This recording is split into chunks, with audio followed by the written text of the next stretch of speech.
ለዚህ ነው ወይ በሬን ያረድኩት ብሏል ያገሬ ገበሬ።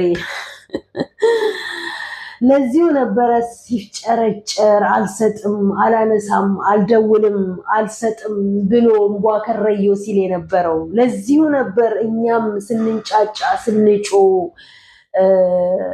ስናብድ የነበረው። ለዚህ ነበር ብዙዎች እርስ በርስ የተጣሉበት፣ ብዙዎች አሁንም ገና ሊጣሉበት መንገድ ላይ ያሉ ሰዎች ያሉበት፣ ብዙዎች ጥርስ የተነካከሱበት ለዚሁ ነበረ። በነገራችን ላይ ነገርን ማቅለል ከቻለን እኛው ነን ነገርን የምናቀለው። ማክበድም ከፈለግን እኛው ነን ነገርን የምናከብደው። እኛ የሰው ልጆች ስንባል ለሁሉም ነገር አመዛዝኖ ማሰብንና ማድረግን የሚችል አይምሮ እስከተሰጠን ድረስ ነገርን አስበን ነው ማድረግ ያለብን። በነገራችን ላይ እንኳን ደስ ያለሽ ልጅሽ በቅፍሽ በመግባቱ ልጅሽ ዞሮ በጉያሽ በመግባቱ ጥሩ ነው። 5 ቀን ነው እንግዲህ ያለችው ማለት ነው። 5 ቀን አለም 5 ሰዓት ጸብ ያለውን ልጄን ከጸብ ጋር ያለውን የልጄን አባት ከዛ ደግሞ ለሌላ ሴት አልሰጠው ማሳልፍ ያልሰጠው ግን ላይችል አይሰጥም ይባላል አይደል? አስችሎሻል ይሄን ያህል ጊዜ። ካሁን በኋላም ደግሞ እምነት እንዳይኖርሽ ነው በእርግጥ ያደረገው። ግን ህግ ፈቅዶለታል። ህግ ከፈቀደለት ደግሞ በሳምንት 3 የማየው በሳምንት 1 የማየው ያ የራሱ ምርጫ ነው። ህግ የፈቀደለት በሳምንት 3 ከሆነ በሳምንት 1 መጣ፣ በሳምንት 3 መጣ። በነገራችን ላይ በተመላለሰ ቁጥር እየመጣ ሁሌ አንቺን ማግኘት ልጁን ማየት በቻለ ቁጥር ምናልባት አይታወቅም መቀየሪያችሁ። ልጃችሁ ፍቅር ሰጥቶ ሊቀይራችሁ ይችላል። እውነቱን ነው። አብርሃም በመጣና አንቺ ጋር ልጁን ማየት በፈለገበት ሰዓት ላይ በተቻለሽ መጠን ሌላ ሰው አለን። በተለይ ሜሮንንና ዳኒ የሚባሉ የአጋንንት መንፈስ አይምሯቸው ላይ ያሉ ሰይጣናዊ አመለካከት ያላቸውን ሰዎች ከህይወትሽ አስወግጃቸው። በቃ አጠቃላይ አያስፈልጉሽም። ቢከፋሽም ብትደሰችም ብታለቅሽም ብታዝኝም የእናት የአባት እህት ወንድሞችሽ አሉ። እነሱ ያዋጡሻል። አለቀ። ብትደውይላቸው ከቡታጅራ አዲስ አበባ እኮ ሩቅ አይደለም። የቡታጅራ ልጅ ነሽ። ከቡታጅራ አዲስ አበባ ሮጥ ብለው እኮ ይመጣሉ። ክፉሽንም መስማት አይፈልጉም። ብትደውያቸው ብታማከሪያቸው ነገራቶችን ሁሉ በቀለል አድርገው ይፈቱልሻል። እነዚህ ወይ ጓደኛ አትያቸው ወይ ጠላት አትያቸው። ከአንቺ ጋር ሲሆኑ ከዛ ጋር ሲሆኑ ከአንቺ ጋር እንዲህ ህይወትሽን እያመሰቃቀሉት የራሳቸው ህይወት አንዴ ተመሰቃቅሏል። ቋሚ ህይወት ቋሚ ላይፍ የላቸውም። የሰውን ህይወት የኛ ህይወት ተመሰቃቅሎ እነሱ በፍቅር አይኖርም አይነት አመለካከት ይዘው ነው እየመጡ በህይወትሽ ገብተው ጭራሽ ማትወጪበት አዘቅጥ ውስጥ እየከተቱሽ ያሉት። አብርሃም ኦፍኮርስ አጥፍቷል። አሁን ግን ከጥፋቱ ገብቶት ይቅርታ አለሽ። አንቺ እንኳን ይቅርታ እንኳን አላልሽም። ቢያንስ እንኳን ያንን ትላንትና የራቁት ፎቶ ብለሽ ያልሽውን ነገር እንኳን በሱ እንኳን ይቅርታ ተባባሉ ብሎ ሲል ወንድሙ እሱ ይቅርታ ሲል አንቺ ይቅርታ እንኳን የሚል ካፍሽ አልወጣም። ኢቭን የይቅርታ ልብ እንኳን ኖሮሽ ከልብሽ ይቅርታውን አልተቀበልሽም። ሆነን ለመናገር አንዳንዴ ልባችን እኛ ፈጣሪ አይደለንም። እኛ ወይ መላእክት አይደለንም። ሰዎች ነን፣ የሰው ልጅ ነን፣ ስጋ ለባሾች ነን። ብዙ እናጠፋለን፣ ብዙ እንሳሳታለን። ፈጣሪ ይቅር በሏቸው ብሎ ያለን ሰዎች ይቅርታ እንድናደርግና እንድንደረግ ፈጣሪ ፈቀደልን ስጋ ለባሽ ሰዎች ፈጣሪ እየተገረፈ በመስማር እየተከነቸረ ደሙ እንደንትን እየፈሰሰ እርቃኑን በጅራፍ እየተገረፈ የሚያረጉትን አያውቁምና ይቅር በሏቸው ብሎ የይቅርታን መንገድ የከፈተልሽ አምላክን አይተሽ ይቅርታ ስትባይና ይቅርታ ስትይ ከልብሽ ነው መሆን ያለበት፣ ከአፍ ላይ ብቻ አይደለም። ብዙዎች በውስጣችን ነገር እየቋጠር የማይገባ ውስጥ የምንገባው የአፍ ይቅርታ በአፍ ላይ ብቻ የሚቀር ይቅርታ ስላለ ነው። አፍ ላይ የሚቀር ብቻ ይቅርታ ምን መቀበልና ይቅርታ ማድረግ ልምድ ስላለን ከልባችን ነገርን በቃ እርግፍ አድርገን እንዴ ዛሬ ልሙት ነገ ልሙት አላቅ የሰው ልጅ ነን፣ ተሰባሪዎች ነን። ቤት ውስጥ የዋትንታ ቤት ውስጥ የምራቅትንታ የእንቅፋት ስንት ነገር የሚገለን ሞትን አፍንጫችን ላይ ተሸክመን ይቅርታ የሚያደርግ ልብና ይቅርታ የሚጠይቅ ልብ ከሌለን እኛ ድንጋዮች ነን ማለት ነው።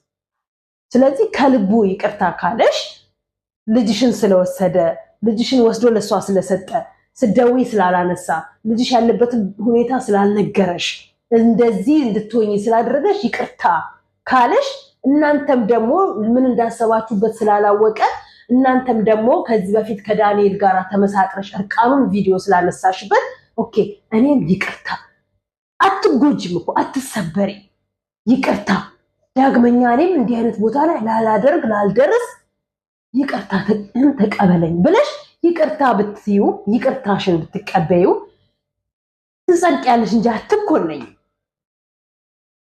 በአፋችን ብቻ ይቅርታ የተቀበልን በውስጣችን ነገር እየቆፈርን ከሄድን ነገረኛ አሮጊት ሆነን ነው የምንቀረው። በቃ ነገረኞች አሮጊቶች እኮ ነገራቶች ሁሉ ስለሚበቃቸው ነው በቃ ነገረኛ ሆኖ የሚቀሩት።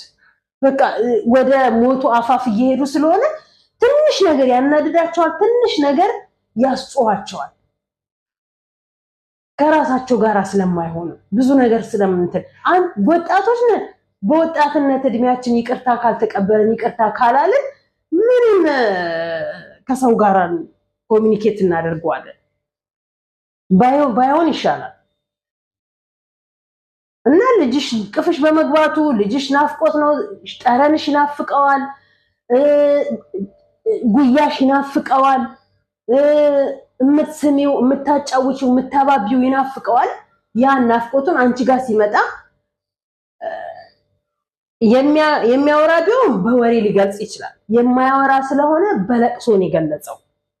ገባሽ? በለቅሶ ገልጾ ነው ፍቅሩንና ናፍቆቱን ወደ አንቺ ጋር የመጣውና ሁለት አይነት ሆነበት። እዛ ያየው ፊትና እዚህ ጋር ያየው ፊት።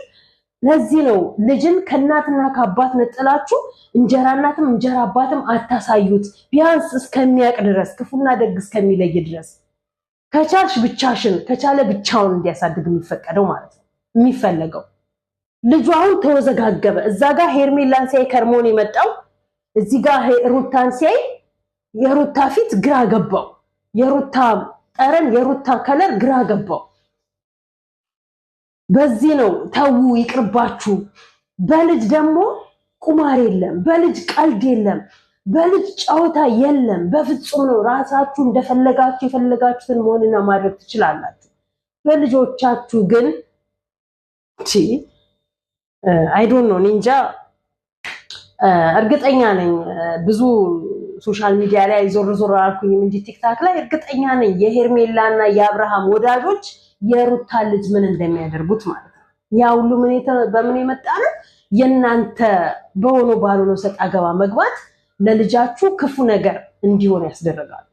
የዛሬ እኮ የሰው ልጅ እንኳን በህይወት ያለን አይደለም ይቅርና በሞት የተለየንን ሰው የማያይ የማይሰማ የማይናገር የማያቅ ዱዳ ሆኖ ከመቃብር ስር የኖረን ሰው እኮ ፎቶ ለጥፈን ፎቶ ዘቅዝቀን የምንሳደብ እርኩሳኖች ሰዎች ሆነናል። እንኳን በህይወት ያለን ማለት ነው። ይሄ ሁሉ ምንድነው የሚያመጣው? የክፋትነታችን ጥግ። ስለዚህ በተቻለ መጠን ፍቅር ሰተሽ ፍቅር አድርገሽ ነገ አታቂም። አብርሃም እኮ ከዚህ በፊት ተብሏል፣ የነገን አላቅም ምን እንደሚፈጠር የነገን ለእግዚአብሔር እንተወው ብሎ ነው ያለው። ከሄርሜላ ጋር ምንም የፍቅር ግንኙነት የጀመረው ነገር የለም። እሷ እንድትደሰትና እሷ እንዳትጎዳ ብቻ ነው እንጂ አብሯት እየሆነ ያለው የሄርሜላን ፍቅር ምንም የተቀበለው ነገር የለም። አለቀ። ብቻውን እንዳይሆንና ሰው ካጠገቡ እንዳይጠፋ ብቻ ነው ከሄርሜላ ጋር እየሆነ ያለው። የሄርሜላ ነገርም ወደፊት ያሳዝናል። ዞሮ ምናልባት አይታወቅም እንዳለው እሱ አይታወቅም ነገ ምን ላይ እንደምትደራረሱ አብርሃምና ሩታ። ነገ ዞራችሁ አንድ የምትሆኑበት ነገር ሊመጣ ይችላል። ሰው እንኳን በእንደዚህ በዱላና በቃላት ይቅርና የተገዳደለ ነፍስ የተጠፋፋ ይቅር ተባብሎ ተመልሶ ድሮ ወደ ነበረበት አንድ ሆኖ ይሄዳል። እንኳን ምንም በቃ ይሄ እኮ ያለ ነው። የሰው ልጅ ላይ ፍቅር እንዳለ ሁሉ ጸብ አለ፣ ሰላም እንዳለ ሁሉ ጥላቻ አለ።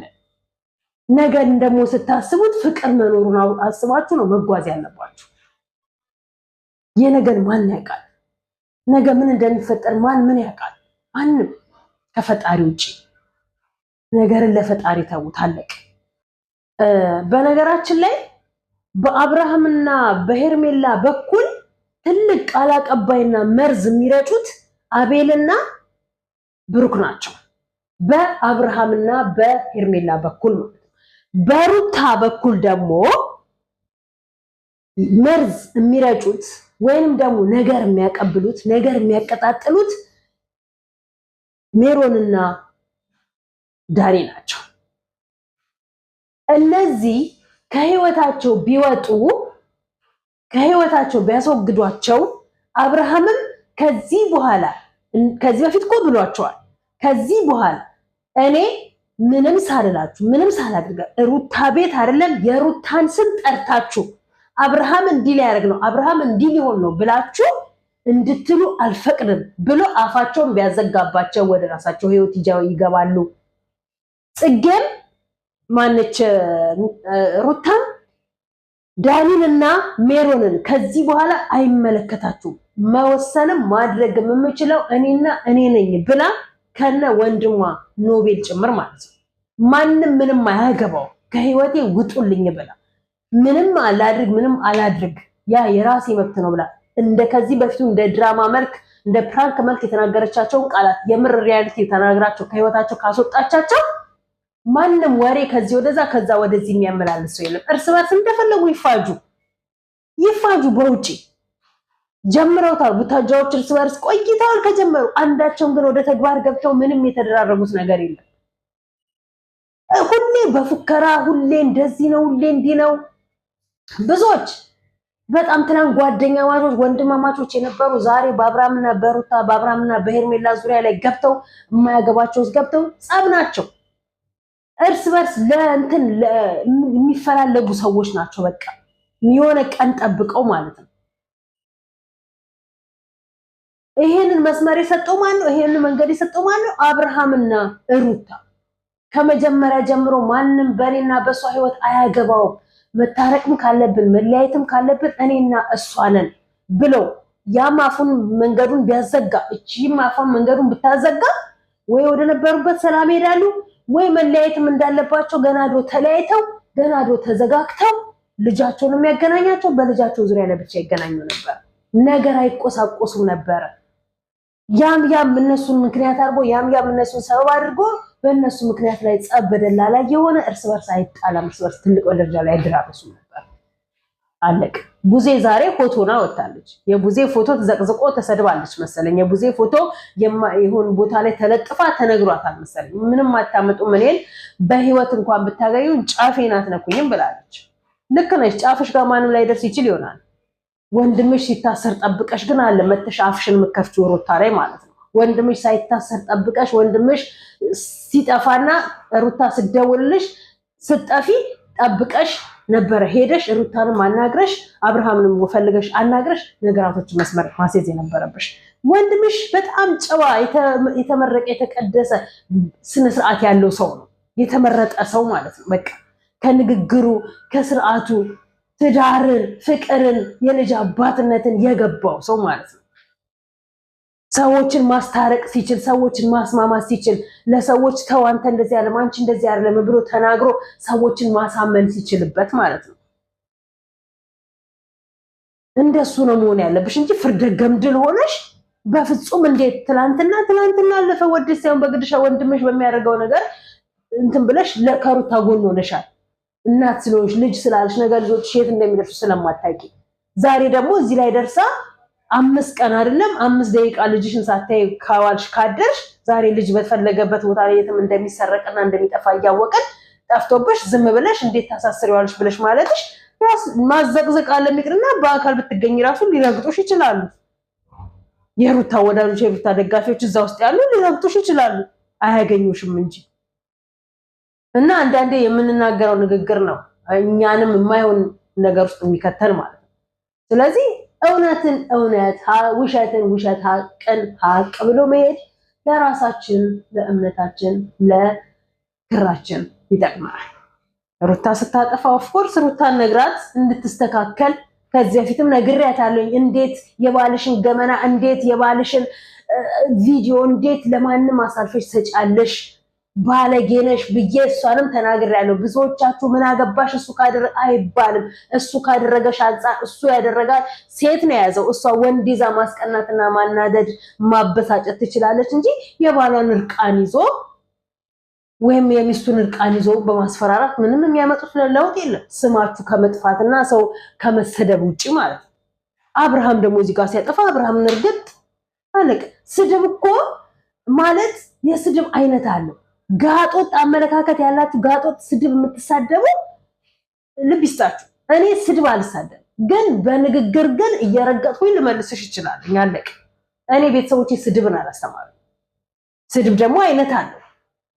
የሰው ልጅ በፍቅር ሰድበሽ የምትመልሹ ቃላት አለ፣ በመጥፎ ሰድበሽ የምታርቂው ቃላት አለ።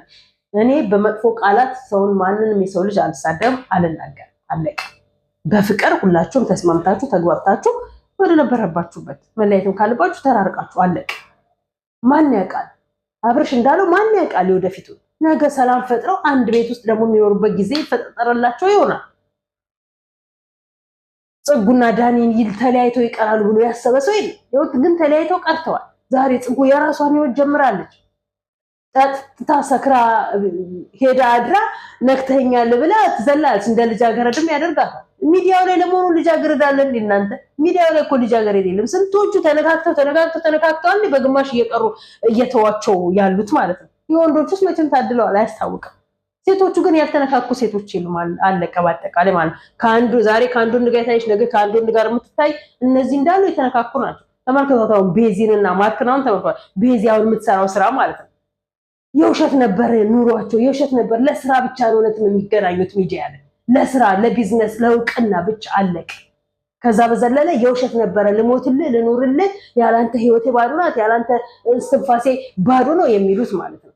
ይኸው በደቂቃ ውስጥ በአንድ ወንድ የሚቀየሩ ለአንድ ወንድ ልባቸው ፍንክት የሚል እና እናንተ ናችሁ ሚዲያ ላይ ያላችሁ ልጃገረዶች፣ የኛ ጨዋዎች፣ የኛ ጥሮች፣ የኛ ንጹዎች። ለማንኛውም እዚህ ላይ በቃኛ። አመሰግናለሁ። ላይክ፣ ሼር፣ ሰብስክራይብ እንዳይረሳኝ።